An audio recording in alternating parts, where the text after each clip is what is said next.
दाम कौन सोवा धनिया में नहीं। और जवन मजा ध्यान दे, जवन मजा राम के भजनिया उत दुल्हनिया में नहीं।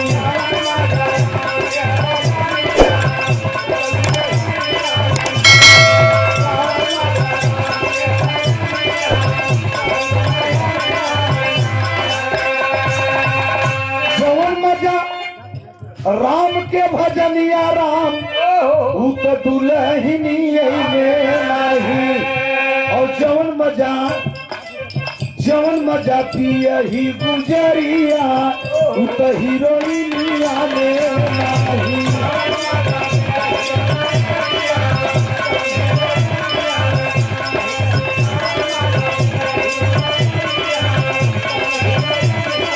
आपन पिया ही गुजरिया राम उत हीरोइनिया में नहीं। जवन मजा स्वामी के चरनिया उत सारी दुनिया में नहीं।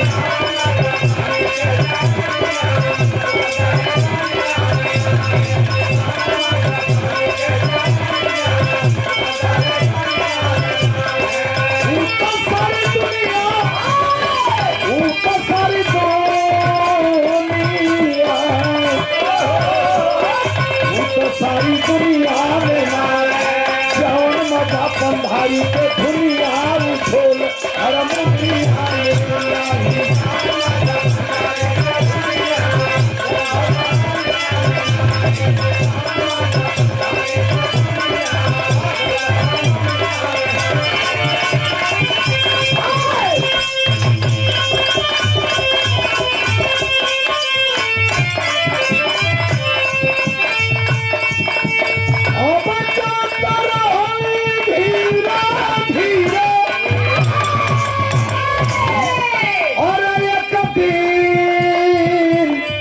नदी के तीरे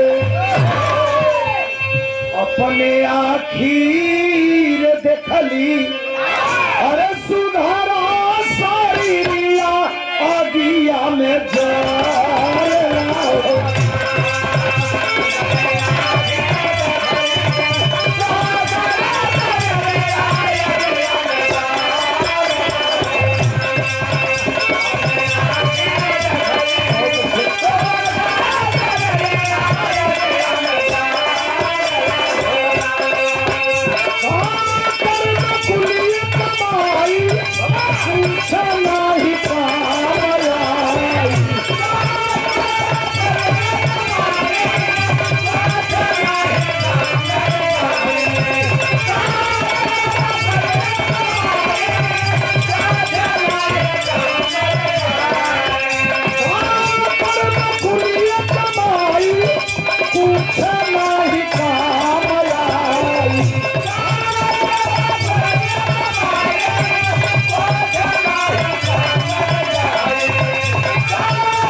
हवा में अगिया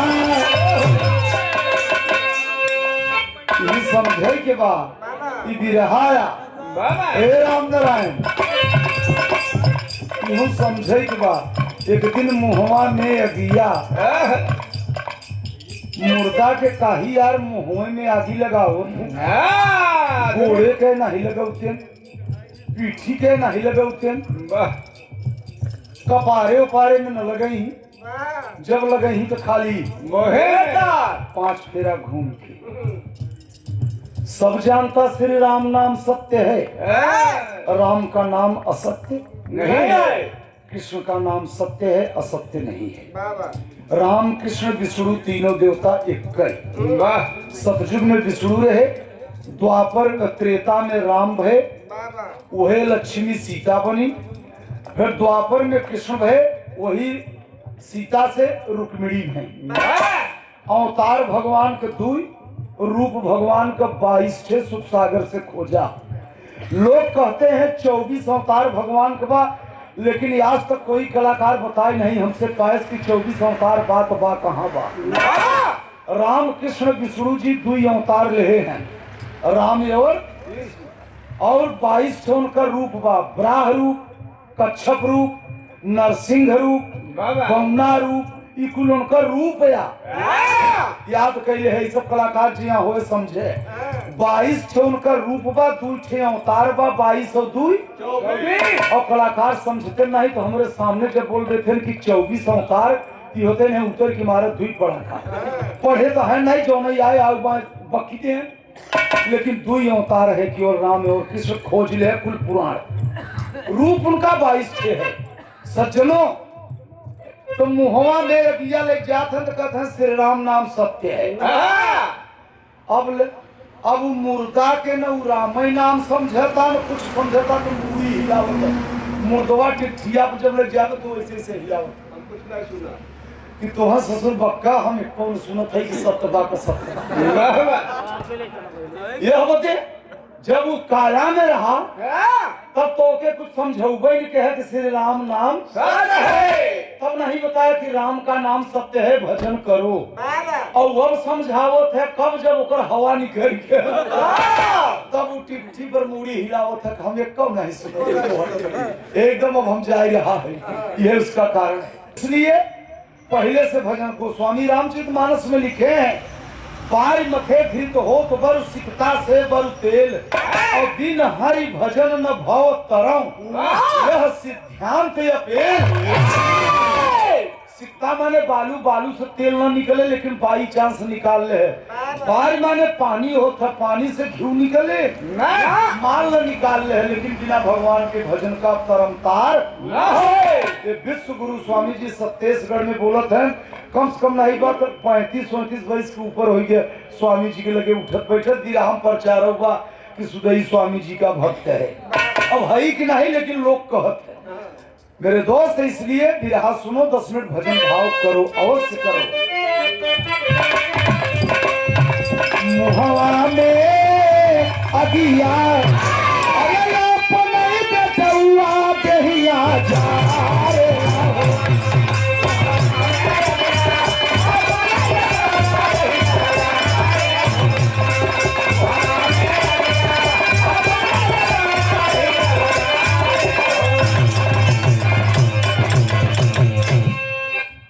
बाबू चला गए उनकर औलाद हम हई। हम चला जब हमारे बेटे रही हमारे औलाद रहे। बिरहा सुनने वाले हम यस बिरहा में गवैया है। केहू के ही मालूम बा हमारे पहले वाले बाल बच्चा कहाँ है। केहू के फिर यदि मालूम बा कि चोला छूटे सुदई अब तो फिर बिरहा गौबे खा पता नहीं गौबे कि न गौबे कहाँ जन्मे कौने गाँव में। तुम्हारे अगला परिवार कहाँ हुए और पछिला परिवार तो हर कहाँ बा ये केहू की मालूम है। आप तक नहीं चला न क्यों ध्यान दे जनता। अगर ये ध्यान दे दे तो साहित्य भजन करे शुरू कर दें। और ढेर भजन करे चाहे बिना हरि के भजन को कुछ होई वाला नहीं ना हो कभी न हो। यही समाज में यही लॉकडाउन में जो पढ़े लिखे बच्चे रहे यही भारत सरकार, राज्य सरकार, राष्ट्रपति विदेश से हमारे बच्चों को जहाज से मंगा लिया। जो पढ़े लिखे नहीं थे देश के धरती के भार थे, गरु थे, वो पैदल आवत है खाए बिना मरत है। और कितने बेचारे बच्चे जहाज से चले आए। क्यों सरकार बुलाया, क्यों उनको मंगवाया जहाज से? वो समझ गया कि देश के रक्षक हैं। तो जरा पढ़ाई लिखाई पर भी ध्यान रहे। यही तो भीमराव अम्बेडकर ने कहा संगठित बनो, शिक्षित बनो, संघर्ष करो। लेकिन आजकल सब पढ़े लिखे में लड़की तेज हो जाते हैं, लड़का अंध बंद हो जाता है। संभल के रहो, तुम्हारा संस्कार कब बढ़ेगा। ये सुदई के बिरहा के गठिया कैसे जब मोबाइल में बढ़िया बात रहे तब सोच के उठत है, आँखी में झुआ कीचड़ बा और देखत है कि हीरोइन बा वो प्लास्टिक के कपड़ा पहने बा। हम तो महुआ चैनल हम देखा एक दैया विजयलाल भाई एंकरिंग करते रहे हम हूँ में गवैया रहे। वो आई लड़किया हम कहा यारी कैसा लगा विजयलाल के मर्दवाई प्लास्टिक पहले बा। हम कहा हमें ऐसा लगा जो ना कुछ पहले ऐसा ऐसा सरवा कपड़ा बा तो का करबे। कई दिन रहे चमत्कार दो दिन के बाद और ये बिरहा पर ध्यान दे आप सब गहराई से जितना जनता है सुन लेगा तेकर रिजल्ट निकाल दे। ये लड़ाई कभी बंद न होए। रामदेव चिल्लाए के मर गए, हीरा बुल्लू चिल्लाए के मर गए, राम कैलाश मर गए, हैदर अली और सुदैयो ससुर आधा हो गया। और लड़ाई जहाँ का तो है भाई आखिर सरवा बंद कैसे हुए, यह तो समझे के बाद कैसे बंद हुए। तो लड़ाई हमें न बंद दिखाता। जब जब एक राष्ट्र टकरानी बा तब तक खतरा भव सज्जनों। सतयुग में हसे हरि हसे हरिणा कश्यप पठरे न खाए। जब त्रेता आएगा तो रसे रावण रसे राम, फिर पठरी नहीं खाए। जब द्वापर लगा तो कसे कृष्ण कसे कंसा, फिर पठरी नहीं खाए। जब कलयुग लगा तो जैसे जवाहरलाल जिन्ना और जैसे जवाहरलाल पंडित और जैसे जिन्ना, और चाहे म पर ले ले म से मुलायम सिंह को न कह।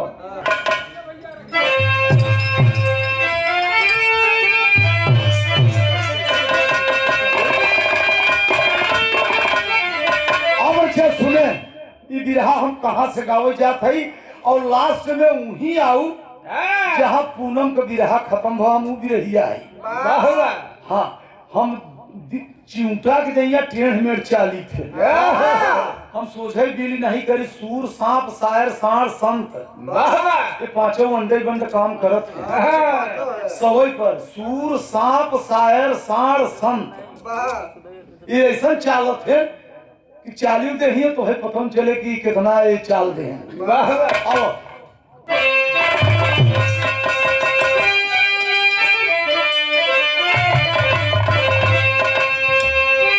देखा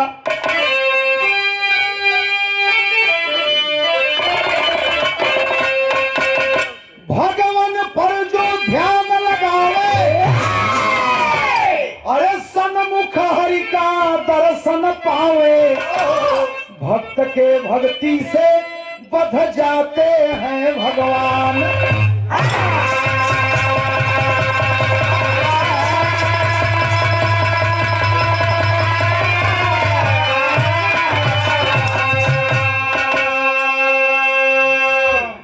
के भक्ति से भगवान बध जाते हैं। कब जब भक्ति रहे मीरा की संति जहर पियन है काला की रही, ये रहे परमात्मा का काम है। गीता में कहें श्रीमद् भागवत गीता में पाछे लागा मैं चलाऊं और छाड़ धराऊं और साथ जहां भगत मोर पांव धरत है और तहां धरूं मैं। भगवान तो ऐसे हैं अपने भक्त के पांव के नीचे हाथ लगा देते हैं, लेकिन जब भगत रहे भगत नहीं बताओ तब तो ठेल देगी। एक तर्ज लगा हमारा बड़ी पुरान तर्ज बा ना उसे अब कहबे नहीं करे तो सबई से कहता। लड़कियां जब से साइकिल चलाने लगी, लड़कियां जब से साइकिल चलाने लगी, तब से आगे का निपोर चरखा खत्म हो गया। निपोर चरखा का हो ले कहीं न जमते सब बोलिया लोग सब वो लेडीजों वाली साइकिलिया में हाँ और हमारे मेहरारू तो साइकिलिया नहीं सीखे बा। देवता की जोन बोला था ये भीतर बैठा बा। हम सब बाहर न अटक जाई, बुरा मत माने कभी सुधई न सुनी रहन, हम न सुनी नहीं है, लेकिन सच्चाई खोजा 30-35 साल से। एक दैया कतों से गाय की गए तो मेहरारू खाई हुई की बैठे उनका सुर्ती खाए ले, तब से मेहरारू लाइन आई गए थे अच्छा छोड़ के पूनम में देखा अचरवा छोड़ के कहे जय माई। हम कहा है हमार सास तो मर गई 30 साल हो गए 25 साल और तब से ही कहता जय माई। माई आई कहाँ से? तो अपने मेहरारू पे लगे हम उठ के आवा भाई हमारे मेहरारू। हम कहा लगे बैठे लहाई के हम कहा करे खलफनिया ऐसी कहो करी थे कह का। हम कहा करे हमार सास कहाँ आई भी? कहे सास? हम कहते कहे न जय माई। कहे बलफ जला लाइन आएगी तो उन्हें कहा जय माई। हम कही तुर माई वो कहता हाँ। अब हम सोचे थे हम लंठ है कि हमारे मेहरारू लंठ बा और एक हमारे मेहरारू बा ओकरे हम अकेले ही है। दुर्गा बड़ा मुश्किल है। अब अनपढ़ मेहरारू से पूनम हमार बियाह भवा बेचारी वो पढ़ी लिखित बा नहीं। हम कहा अभी कहता ई माई है। हम कहा अच्छा आओ तो कि माई के प्रत्यक्ष दर्शन कराई। कह चुप रहो हाथ देख उठा लिया। हम कहा खड़ा हो के गला फुपा लिया। हम कहा होल्डरवा मंगुरिया ना देख तो कोई बिटिया कहत हम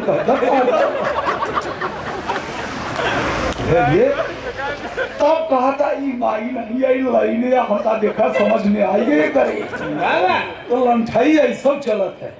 हम देखा कि रोडन पर साइकिल बनी बा खिचड़ी लेके पूरा के जात हैं ढूंढी लड़ुआ बांधे हैं। अब 14 जनवरी के खिचड़ी को कहें जय दुर्गा माई साइकिलिया के माई के जय दुर्गा माई फूका के जाते पंचरी मत हो आगे कहीं चिमटा टूटी के गिर पर का भैया साइकिल गुजरी चिमटा तोड़ दे गए तो माई मना के और जब चिमटा टूटी के गुजरी ठीक है यह देवता।